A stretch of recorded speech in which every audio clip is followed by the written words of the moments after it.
down upon the underworld, smash gangland, comes the mysterious, all-powerful character who is a problem to the police, but a crusader for law. In reality, Dan Garrett, a rookie patrolman, loved by everyone, but suspected by none of being the Blue Beetle. As the Blue Beetle, he hides behind a strange mask and a suit of impenetrable blue chain armor, flexible as silk, but stronger than steel.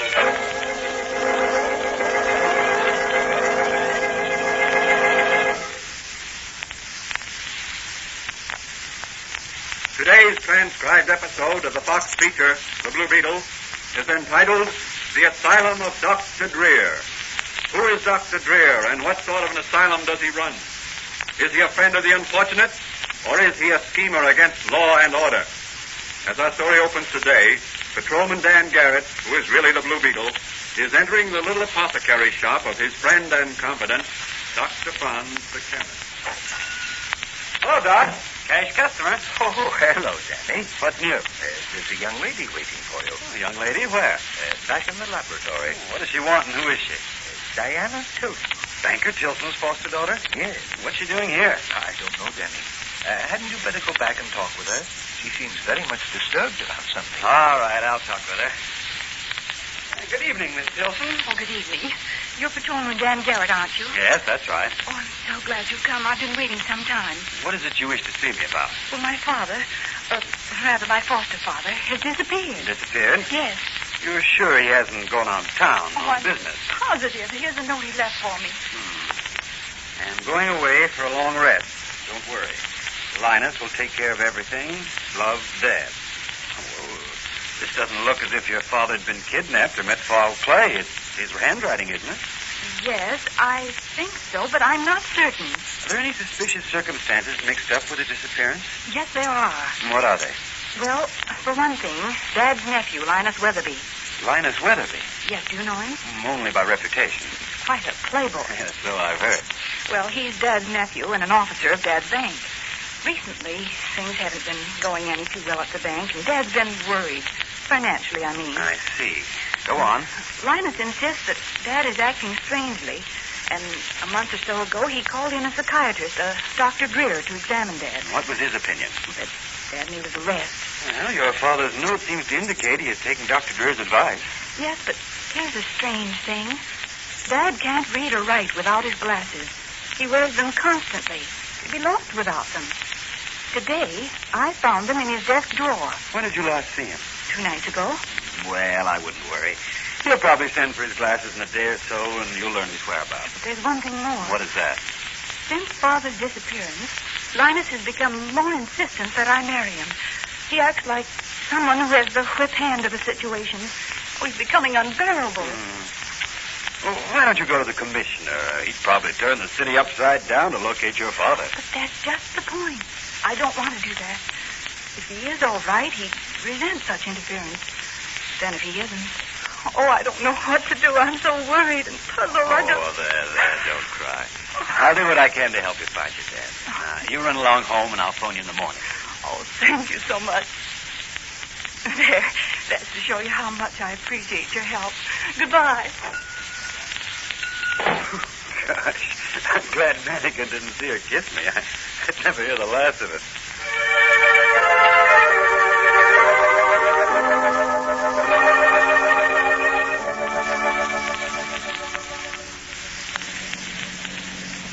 And where is it we're headed for this morning, Danny? The booby hatch. The booby hatch, is it? Mm-hmm. Did you reserve a single or a double room? A single. That'll be big enough for you. Is that so? And under what name did you register me? Sherlock Holmes. And I suppose you're Dr. Watson. No, Daniel Boone.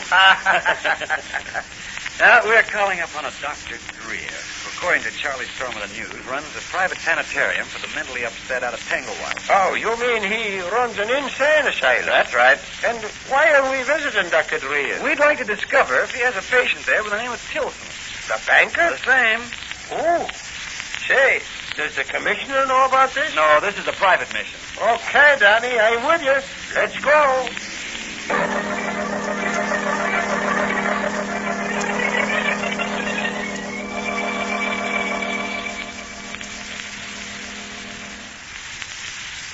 evening, officers. Something wrong?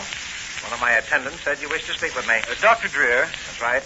We're not here officially, Dr. Drear. Miss Tilson, who happens to be a friend of mine, asked me to drive out here and ask if her father was here. Yes, he's here. Would you like to see him? Yes, if we might. Very well. If you'll just come with me, I'll let you talk with him. But not very long. He's very nervous and tired, on the verge of a breakdown. You realize, I'm sure, what times like these can mean to a man in his position. Quite. And here we are. Two gentlemen to see you, Mr. Tilson. Come in. Come in. Excuse my not rising. Very tired, you know. Nerve shot. Well, that's perfectly all right. We just called at the request of your foster daughter. She was worried about you and thought you might be out here. Oh, dear Diana. Tell her not to worry. I'll be all right in time, I hope. Tell her Linus will take care of everything. He's a good boy.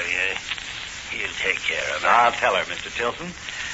Just one thing more. Did you write her this note? Let's see. My glasses are foggy. I see better without them. Yes, I wrote this note. Why? Oh, she just wondered, that's all. Well, we won't disturb you any longer. I hope you recover your health and strength very quickly, Mr. Tilson. Goodbye. And goodbye, and thanks for coming. Tell Diana not to visit me until I'm... Oh, my head, oh, You'd my better leave head, quickly, oh. gentlemen. He's a very sick man. So it appears. Goodbye and thanks. Come on, Mike. Well, what do you think, Johnny? I think it's strange that a man who's supposed to be unable to read or write without his glasses takes them off to read that note. Step on it, Mike. I've got a hunch, and I want to play it quickly.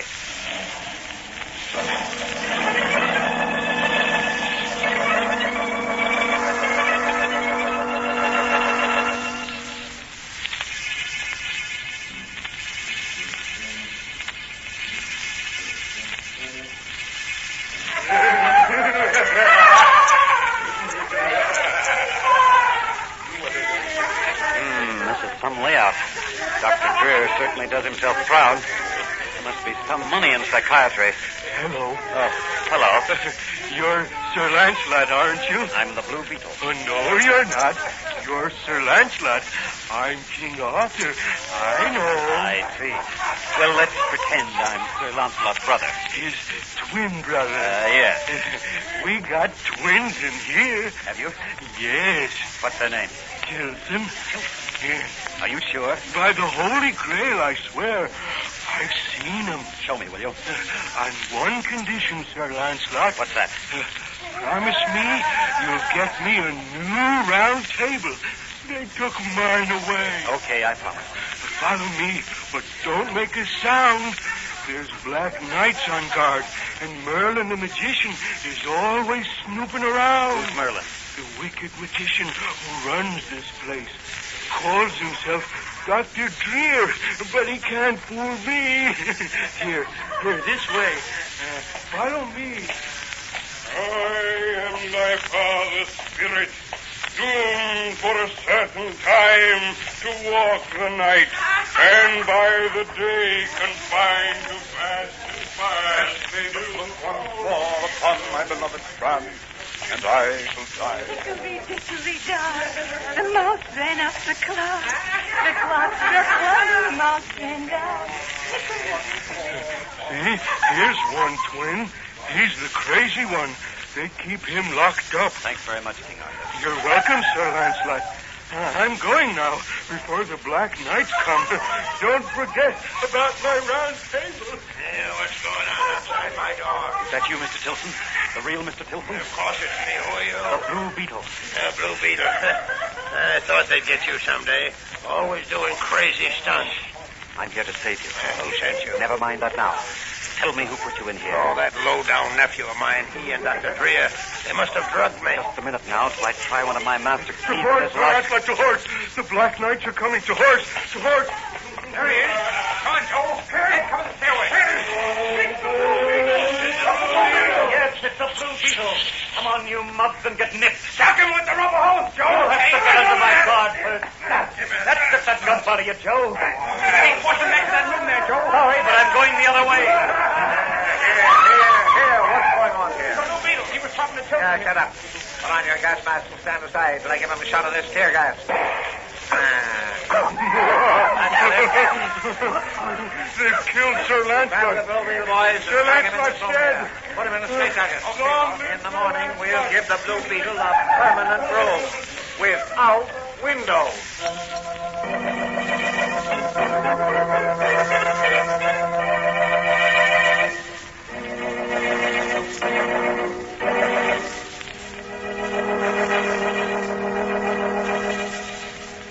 What will happen to the Blue Beetle in the sanitarium of Dr. Drear?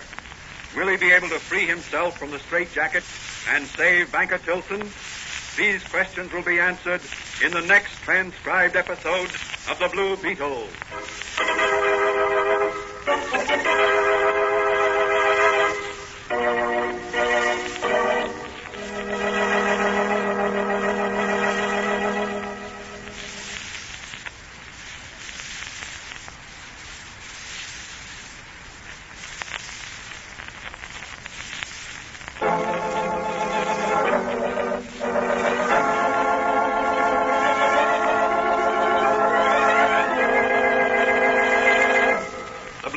Is a copyrighted Fox feature appearing in Mystery Men Comics magazine and the Blue Beetle magazine. The Blue Beetle is on the air twice a week on this same station. Consult the broadcast schedule in your local newspapers. And don't forget to listen in to The Blue Beetle.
Beetle.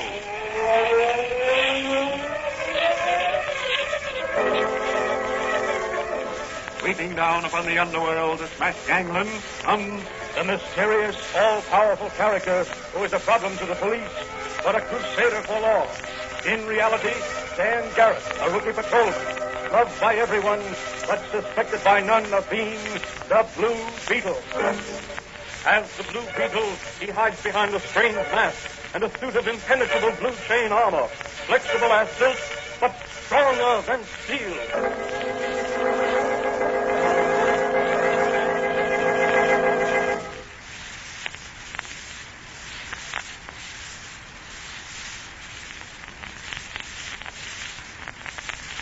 Today's episode of the transcribed Fox feature, The Blue Beetle, is the second part of a story entitled The Asylum of Dr. Drear.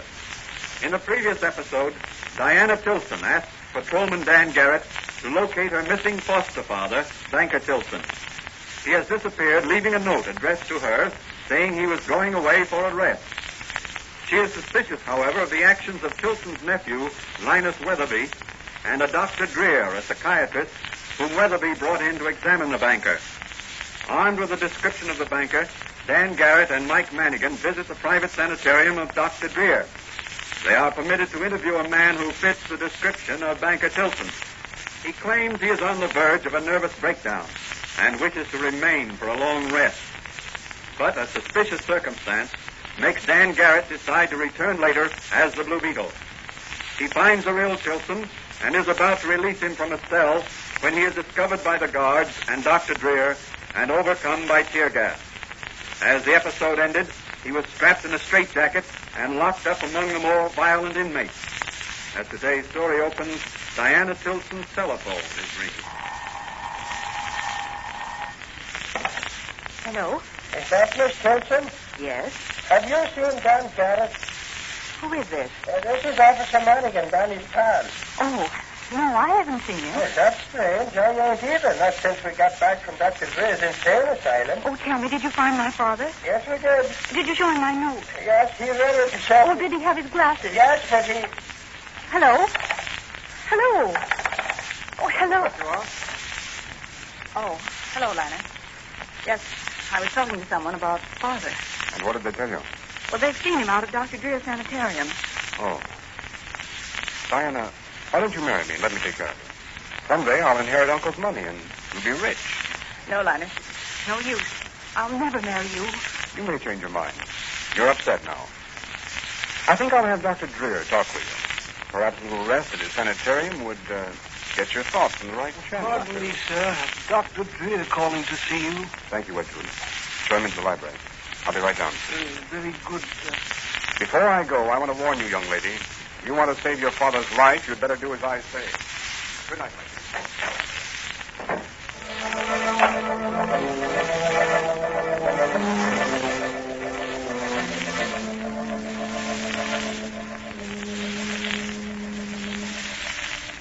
You say, Drear, the Blue Beetle was also out there? Yes. We caught him talking to your uncle, the real banker Tilson. That's bad. No, we'll take care of the Blue Beetle. Don't worry about him. What about Olson, the actor who's impersonating Tilson? I'll take care of him also. And by the way, he'd like to have some more money on account. And so would I. He'll get it, and you'll get it when I get it. What about the meeting with the mayor's committee tomorrow? That's all arranged. You have Olson there, made up as my uncle. You'll verify what I tell the committee. Very well. But I must be getting back to my sanitarium. It's quite late and... Stay here tonight. Everything's in order out there, isn't it? I believe so. Fine. Then we'll go out and burn up the town. After tomorrow, our worries will be over.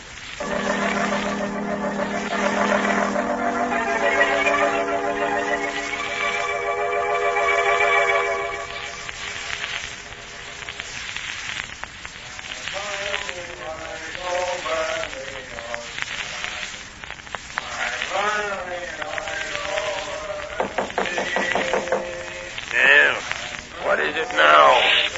It's the Blue Beetle. I'm going to get you out of here. Good. I'll pay you well if you make it. The Blue Beetle doesn't work for money. You belong here, Blue Beetle. You're really crazy. Where are the guards? In the other wing, drunk apparently. Come on, Mr. Tilson. Follow me.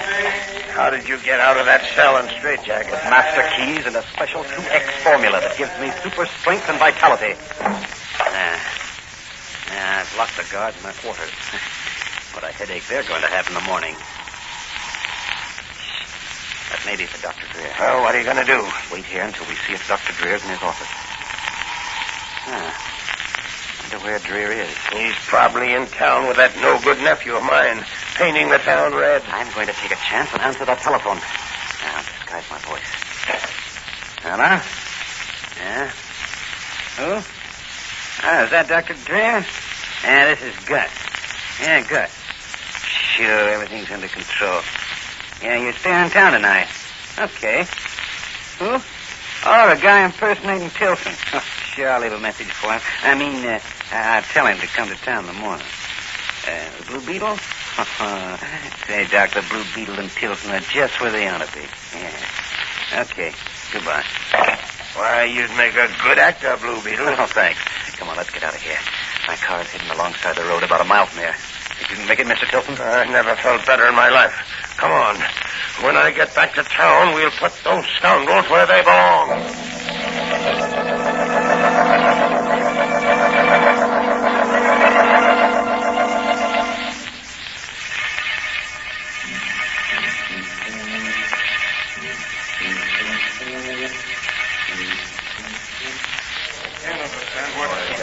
Oh, here comes Weatherby now. Oh, where's Tilson? I don't know. He should be here. Gentlemen, has the mayor arrived? Well, he couldn't make it. Press of official duties. Oh, I'm sorry.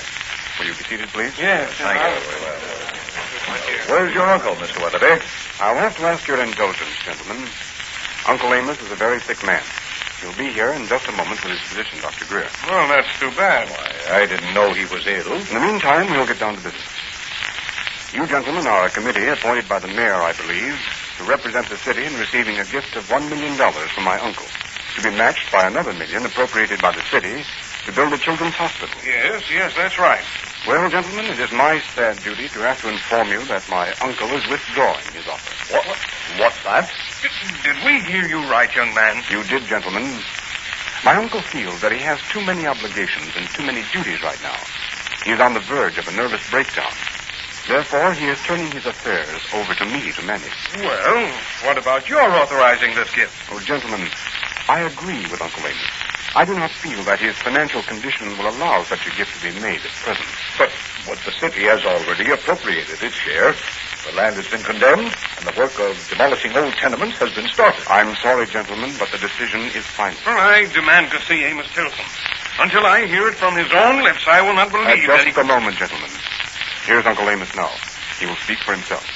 Wheel the chair over here, please. Gentlemen, what my nephew has just told you is true. I'm turning my affairs over to a younger man to handle. I want to rest and enjoy life. As soon as my nephew converts my real estate holdings and other possessions into cash, we are going away for a long trip. Heavens speed the day. I am very tired. Dr. Drear, my uncle, I'm afraid He's just fainted. If you'll have the maid get some water, I'll give him a hypodermic. He's just fainted. If you'll have the maid get some water, I'll give him a hypodermic. Gentlemen, I know you'll excuse me, but I must be with my It's a uncle. very pretty scene, but it won't hold fast. It looks like... It is Amos Tilson, the real Amos Tilson. This man is an imposter. I'll call the police. Imposter, my eye, you young chicanette. You and that crooked Dr. Drear thought you could get rid of me and take over my fortune, but your plans didn't work out. Look there. The other Tilson. He's running for the door. And Dr. Drear with him. Stop it! Look there in the doorway. Who is it? The Blue Beetle. And I've come to nip 3 crooks. Stand where you are. Drear, Weatherby, and Olson. Officer Manigan and his assistants will escort you to headquarters. They're on their way here now. Good work, Blue Beetle. But where's my daughter? Here I am, Uncle Amos. The Blue Beetle just released me from my room. Her line has locked me in. Well, he'll soon be locked in where even the Blue Beetle can't free him. Gentlemen, tell the mayor my gift to the city still stands. Thank you. Thank you, Mr. Tilson. Don't thank me. Thank the Blue Beetle. If it hadn't been for him, there'd be no children's hospital for York City.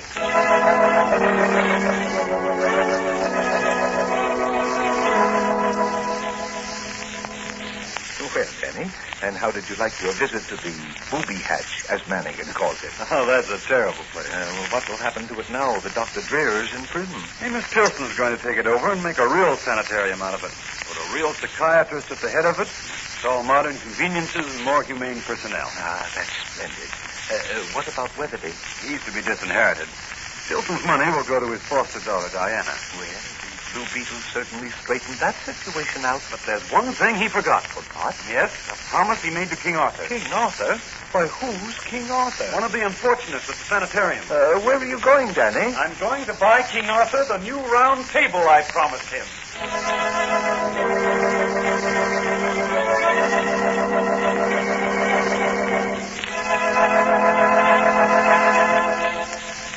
And so a little private work of Patrolman Dan Garrett as the Blue Beetle brought happiness to many people as well as justice to a group of dishonest men. The moral of this story is always find time to help the unfortunate. And whenever you make a promise, keep it. What further adventures await the Blue Beetle in his crusade against crime? This question will be answered in the next transcribed episode of the Blue Beetle.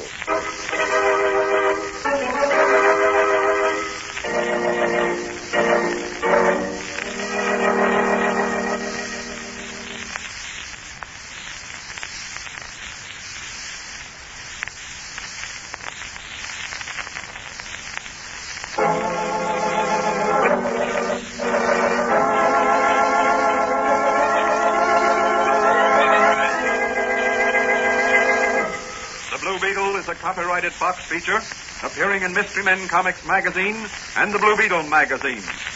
The Blue Beetle is on the air twice a week on this same station.